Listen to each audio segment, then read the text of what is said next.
Antok na ako. Shucks.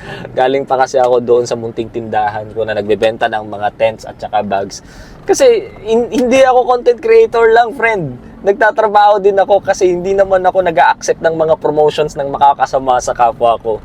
Pero minsan mapapaisip ako, bakit yung sila? Hindi sila nagiging patas sa hanap buhay, pero sila yung parang may nagiging marangyang bahay, sasakyan, nakakapag-travel. Alam mo yun, parang minsan nakakainggit din. Pero in this kind of situation, mas nare-realize ko tuloy na our Creator put us in this situation, yung hard work, ipinaparanas niya sa'yo, pinaparamdam niya sa'yo, kasi alam niya na mas malakas ka compared sa kanila.